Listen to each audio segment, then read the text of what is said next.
한국만이 최고 수준의 진단키트를 수출할 수 있는 여력이 있기 때문입니다. 이란의 하산 로하니 대통령은 직접 서한을 보내서 한국산 진단키트 320만 개가 필요하다고 공식 요청했습니다. 얼마 전까지만 해도 이란은 한국의 호르무즈 해협 파병에 불만을 가지고 자국에 진출한 한국 기업들을 압박했습니다. 8천만 인구를 거느린 중동 최고의 시장이라 불렸던 이란은 가장 인기 있던 삼성과 LG의 제품을 진열대에서 치워버렸습니다. 이란의 모하마드 자파르 정보통신기술부 법무국장은 지난 2월 국영 프레스 TV에 나와 이란은 삼성 임직원들의 입국을 거부하고 삼성 스마트폰을 이동통신망에서 아예 제어할 수 있다고 말하기도 했습니다. 최근 이란은 환자 수가 2만 명이 넘으면서 쇼핑몰을 입원실로 개조할 정도로 절대절명의 위기를 맞고 있습니다. 의료시설도 열악하고 자금도 없어 IMF의 6조 원의 긴급자금을 요청하기도 했습니다. 그리고 이제는 증상이 있는 사람들을 판별하는 것도 진단키트가 모자라기 시작하며 힘들어지고 있습니다.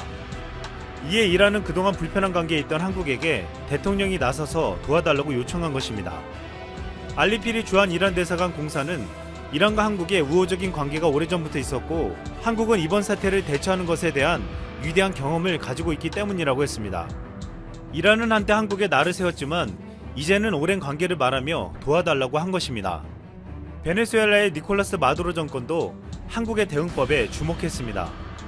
마두로 대통령은 20일 국영방송에 생중계된 대응회의에서 우리는 한국의 몇몇 경험을 철저히 연구했다고 말하며 한국이 감염자에게 사용한 의약품 종류나 전략에 대해 연구했다고 했습니다. 한국이 적용의 성과를 본 대규모 검사와 추적 전략을 베네수엘라도 주말 사이에 진행했다고 설명했습니다. 마두로 대통령은 그러면서 앞으로 베네수엘라의 대규모 진단검사 계획 등을 소개했습니다.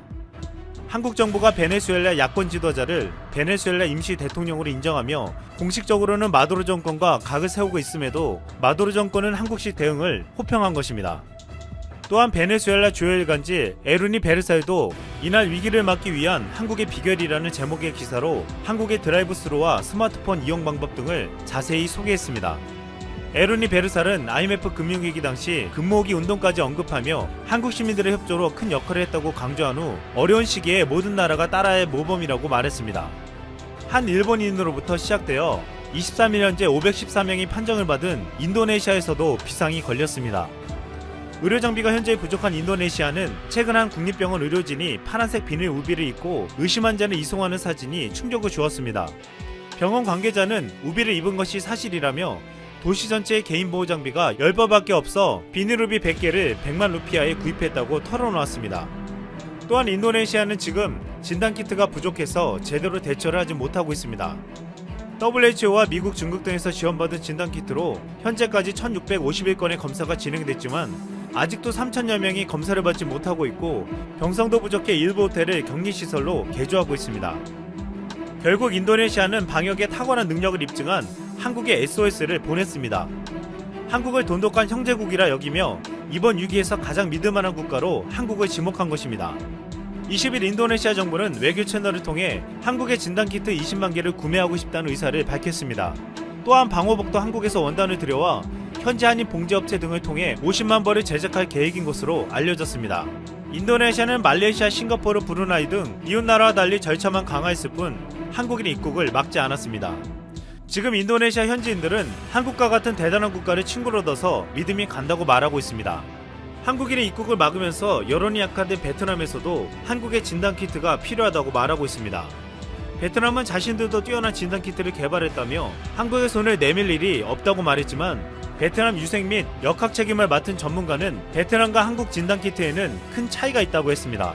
베트남 진단키트는 검사 후 결과가 24시간에서 48시간이 걸리지만 한국 진단키트는 불과 6시간 만에 결과가 나온다는 것입니다.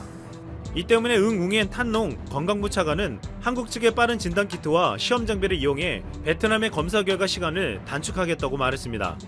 결국 베트남도 최근 숫자가 빠르게 늘면서 지금과 같은 응급 상황에서는 한국의 진단키트가 필요하다고 한 것입니다. 아직도 제대로 검사를 하지 않고 있다고 전세계의 비판을 받은 일본에서 양심의 목소리가 나왔습니다. 일본에서 노벨 의학상을 받은 야마나카 신야 교수는 20일 대담에서 자국의 상황을 비판하며 이제는 한국에 정말 진심으로 고개 숙여 정보를 제공받아 대책을 세우자고 했습니다. 그는 아베가 지금 매우 힘든 결단을 하지 않으면 안 될 때라고 몰아세웠습니다. 한 일본인은 방역에 성공했다고 자화자찬하는 일본에게 이런 직설을 날렸습니다. 일본은 수치로 봤을 때 막는데 성공했구나 라고 생각하고 싶겠지만, 그렇다면 그 방법을 자세히 알려달라는 세계 각국의 요청이 들어와야 할 텐데 정작 문의는 한국에 집중되고 있다.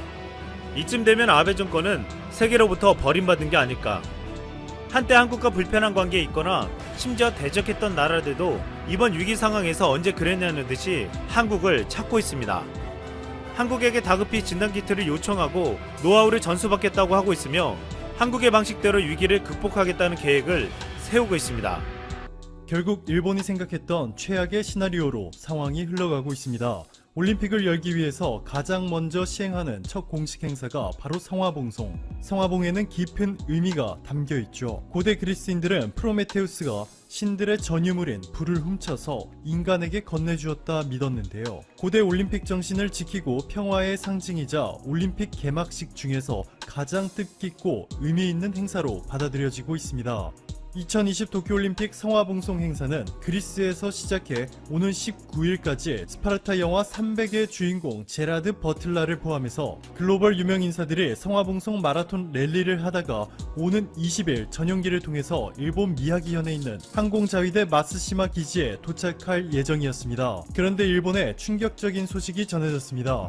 그리스 올림픽위원회가 성화봉송 릴레이를 시작한 지 겨우 이틀 만에 행사를 전격 중단해버린 것입니다. 여기에 최근 트럼프 대통령이 백악관에서 최초로 도쿄올림픽 연기를 언급하였는데요. 아마도 1년 연기될 것이다.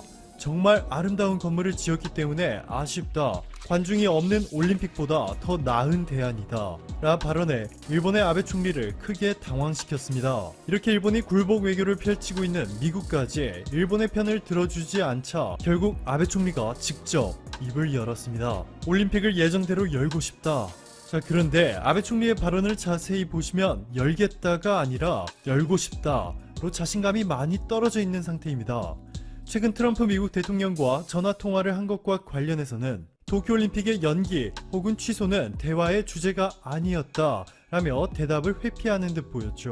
아사히 신문은 최근 SMBC 니코 증권이 발표한 자료를 인용해 일본이 도쿄올림픽이 취소될 경우 7조 8천억엔, 우리 돈으로 89조 원의 경제적 손실이 발생할 뿐만 아니라 일본의 GDP가 1.4% 하락하는 엄청난 경제적 타격을 받게 될 것이라 보도하였습니다.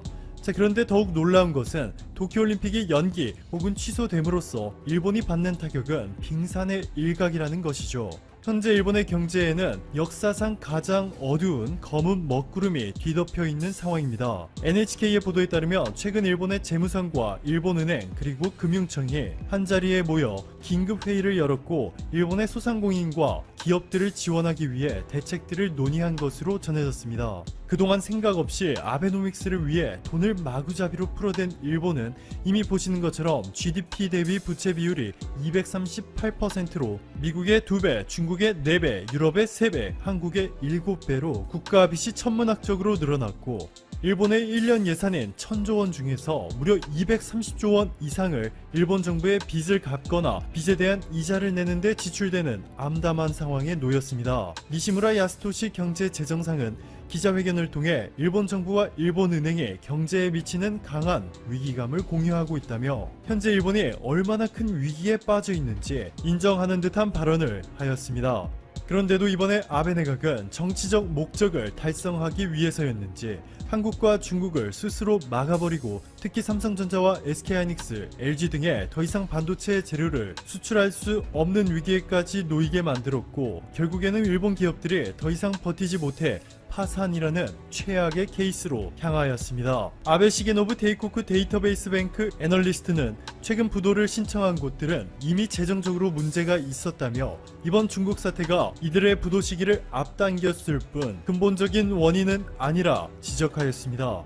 니케이 아시안 리뷰가 데이코쿠 데이터베이스 뱅크가 발표한 통계 자료를 인용해 보도한 바에 따르면 고베에 본사를 두고 크루즈를 운영하던 루미너스 크루징, 히로시마에 본사를 둔 아이트래블, 무려 54년 동안 가업을 이어온 일본의 유명 전통 료칸 유야도 하노유, 도야마시에 위치한 대형 학원, 지학 아카데미 등 최근 들어서 수많은 일본 기업들이 파산을 신청하거나 아예 완전히 사업을 접는 충격적인 결정을 하게 되었습니다. 아랍권을 대표하는 방송사 알자지라는 일본 경제가 예상했던 것보다 빠르게 무너져 5년 만에 가장 큰 폭의 하락을 기록했고, 지난 10월 일본이 소비세를 인상한 이후 공급망을 붕괴시키고 관광을 훼손하면서 경제는 더욱더 큰 압박을 받고 있다 보도하였습니다.